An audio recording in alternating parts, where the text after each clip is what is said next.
All right, so you've confirmed it. You're dealing with a radio jammer. The signal's a mess, all the signs are there.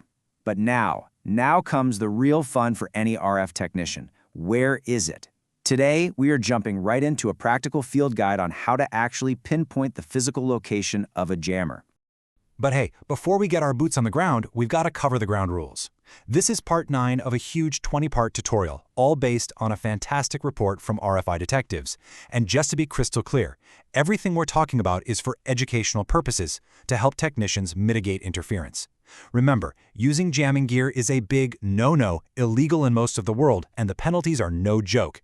This whole guide is for the pros out there, the folks tasked with finding and reporting these signals to keep our airwaves clean. So, here's our game plan for today. We'll start with how your mission changes the second a jammer is confirmed. Then, we'll get into why this is so high stakes. After that, we'll gear up with your essential jammer hunting toolkit, walk through the actual step-by-step techniques to find the source, and finally, cover what you do once you've got it cornered. Okay, let's dive right in. The second you confirm that what you're seeing is a deliberate jammer, everything shifts. The "what is it" phase is over. Now the physical hunt is officially on. And this is a really critical pivot. Your mindset has to switch from asking, what's causing this, to where is it coming from? From this point on, every single thing you do is about closing that gap and getting eyes on the physical device causing all the trouble.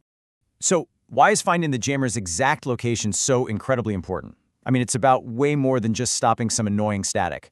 There's some really serious operational and, legal reasons behind this whole mission. The source report just nails it with this quote. It calls this a critical step, and man, it's not an exaggeration.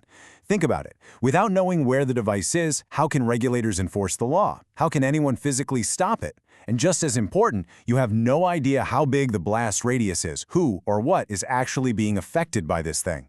To pull this off, you can't just wander out there hoping for the best. You need the right gear. So let's get our toolkit ready and look at the absolute must-haves for hunting a jammer in the wild.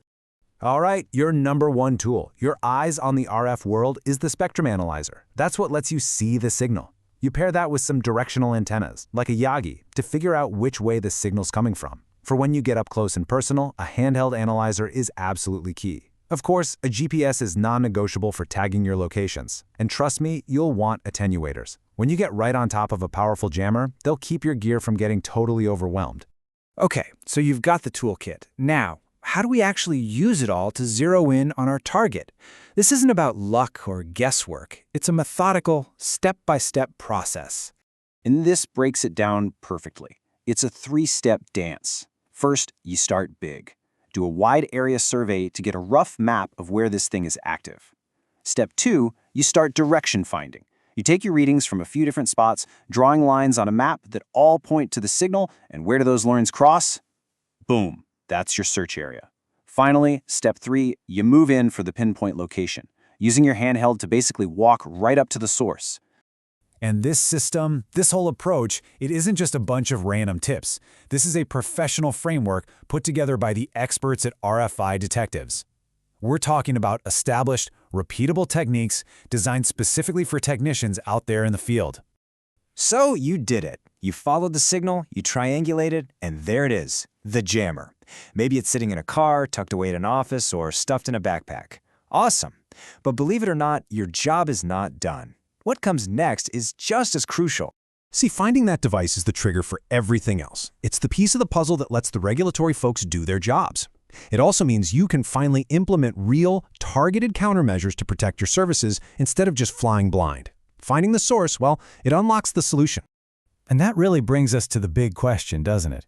The hunt itself might be over, but the work of documenting what you found, reporting it, and actually securing the airwaves, well, that's really just getting started. And it kind of makes you think, what's the most important thing to do the moment after you find the jammer? Something to chew on as we wrap this one up.